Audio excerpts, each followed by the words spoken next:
Happy New Year, everyone. So, I thought today, with the new year, January 1st, 2026, I should upload a video. It's been quite a long time, specifically 2 months, but I'm back with Act 1, Scene 4 of Macbeth, Shakespeare.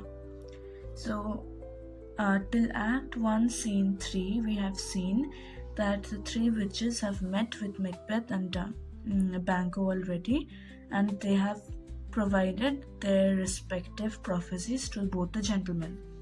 And Macbeth is immediately pondering upon the words of the prophecies and questioning what is going to happen, how it's going to happen, and all, while Banquo refuses to believe the prophecies outright and is more contained and skeptical of Macbeth.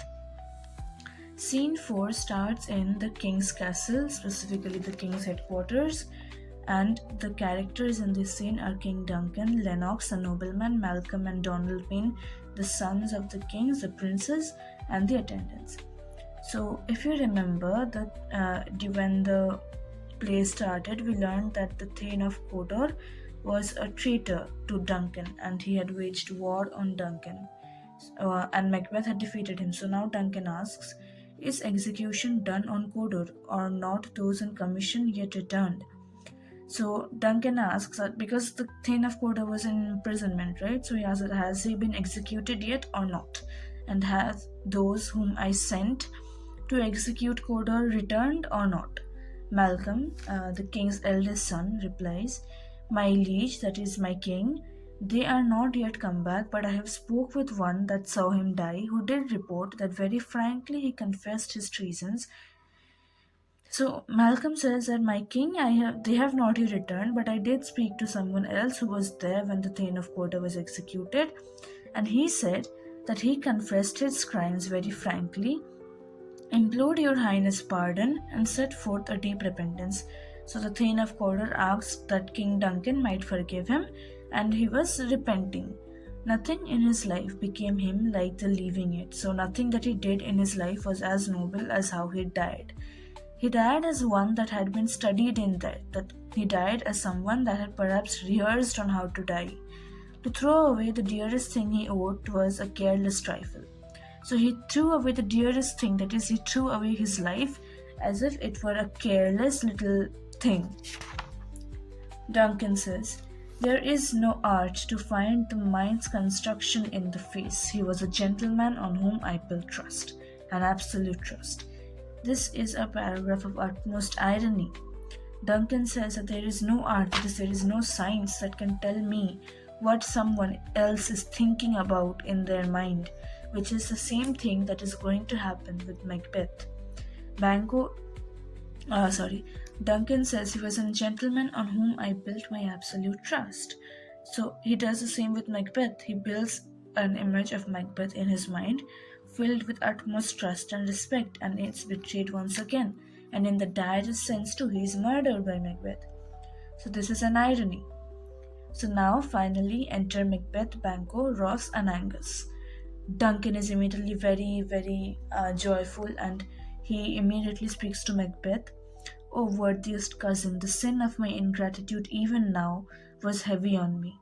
Thou art so far before that swiftest wing of my recompense is slow to overtake thee. So he says that, oh my worthiest cousin, I feel that I have not expressed my gratitude enough, and I am very sad. You were so fast, you were so fast to come to my castle that my gratitude could not overtake thee.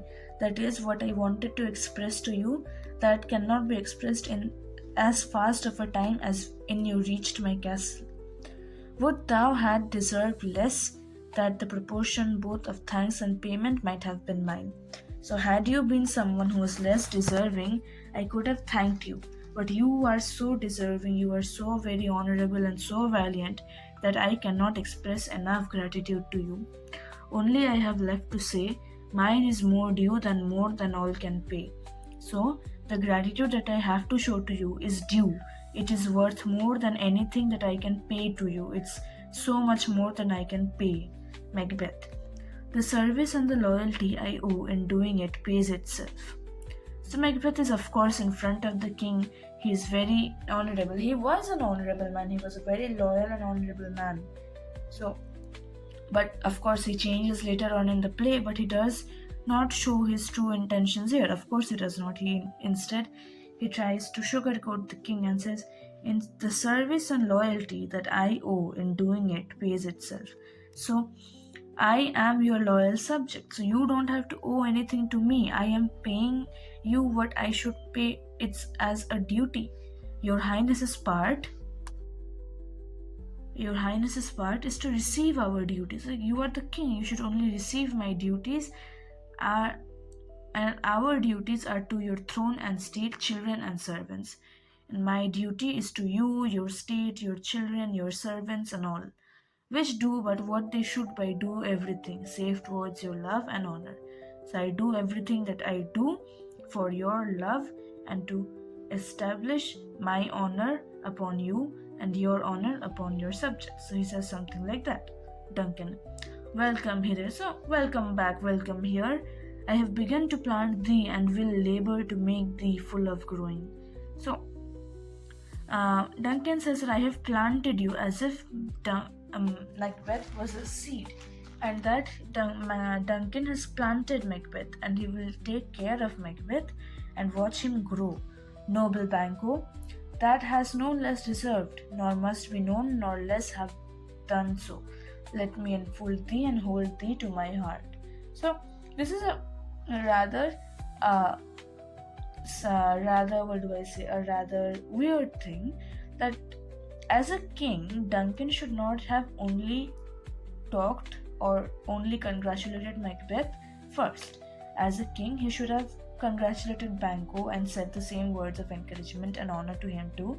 But Duncan does not do that. Instead, he speaks to Macbeth, and then finally he remembers about Banquo and says, "Noble Banquo, you are no less deserving, and nor must it be known, no have less done so. So you also deserve as much, and you also should know that you deserve as much. Let me enfold thee and hold thee to my heart." So he hugs Banquo and holds him to his heart. Banquo is a very, very, very good person. He does not judge the king based on what I said, that as a king he should not be partial. Banquo says, "There if I grow, the harvest is your own." So remember that Banquo said to Macbeth that I plant you as if they were a seed. So Banquo also says that if you plant me and if I grow, then the harvest belongs to you. Duncan, my plenteous joys, wanton in fullness, seek to hide themselves in drops of sorrow. Sons, kinsmen, thanes, and you whose places are nearest, know. We establish our estate upon our eldest Malcolm, whom we name thereafter the Prince of Cumberland. So Duncan says that in this moment of great joy, I am wanton in fullness. I must remind you all that are near to me, sons, kinsmen, thanes, that I will establish my estate upon my eldest son, Malcolm, and name him the Prince of Cumberland, which honor must not be an unaccompanied invest him only, but I will not show him the honor only because you all are deserving, but signs of nobleness like stars shall shine on all deservers. So he says that Malcolm will not be the only one to get a reward, but all those who are deserving to get rewards will be rewarded and honored. So then he says to Macbeth, "From hence to Inverness and bind us further to you." So he says, "From here we will proceed to your castle Inverness and we will bind ourselves to your hospitality." Now this was a matter of great honor because the king visiting the house of a nobleman was considered a great deal, and a king staying in the house of that nobleman was, oh my god, very, very a big festival kind of. So another thing that you should know here is Scotland, when this play was written, was a democracy. So the king was usually elected and not selected on the basis of hierarchy. So this act of Duncan just declaring Malcolm as his future heir, as the king, was very very against the rules, because that is not how the practice was in Scotland at that point of time. So Macbeth then says, "The rest is labor which is not used for you.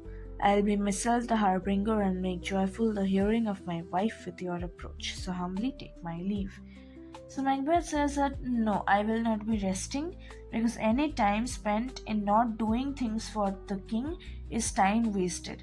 So I will myself be the messenger and ride immediately to Inverness to inform my wife that you are coming to Inverness, and I take my leave. Duncan lets Macbeth go with, "Oh, my worthy courtier." Now, aside, Macbeth thinks to himself, "The Prince of Cumberland, that is a step on which I must fall, or else overleap, for in my way it lies." So Macbeth thinks, "Oh, the Prince of Cumberland, that is a step that I must have. That is a title that I must have to become the future king. Or it is a title that I must leap over. That is, it's a title I must directly become the king if I want to reign. Because this is lying in my way. Malcolm lies in my way to get the kingdom. Stars, hide your fires. Let not light see my black and deep desires." This is a very important line. He says that stars are symbolic of heaven, right? So he wishes that heaven do not hide your heaven hide your fires. Do not see what my heart is desiring, what I desire the most right now. Do turn a blind eye to my desires. The eye wink at the hand, yet that be which the eye fears when 'tis done to see. So let my eyes not see what my hands will do. He has already planned to murder, right? So he says that when my hand murders, let not my eyes see what my hands have done. Duncan. Duncan is again now speaking to Banquo. Macbeth has gone, he has left, but Duncan is now speaking to Banquo. "True, worthy Banquo, he is full so valiant, and in his commendations I am fed. Which it is a banquet to me. Let's after him whose care is gone before us to bid us welcome. It's a peerless kinsman." Again, as a king, Duncan should not be saying these things to a fellow nobleman because it's very partial. He says that, "Oh, Banquo, my cousin Macbeth, he is so valiant, and in his commendations I am fed. It is a banquet to me." So he says that in his comment, I cannot express how much commendable he is. He has even gone before me so that all arrangements are perfect. He is a peerless kingsman. He has no rivals, he has no competition. Which is, of course, a very rude thing to say, if I may be so crude. So that was all about Act 1, Scene 5. And in the next scene, we see the scene of the castle. We see Lady Macbeth for the first time. So it's a rather interesting scene once again. So I'll try to take out that video soon too, because we do have to complete Act 2 of Macbeth. So till then, thank you. Happy New Year. Signing off, Echoes of English Literature.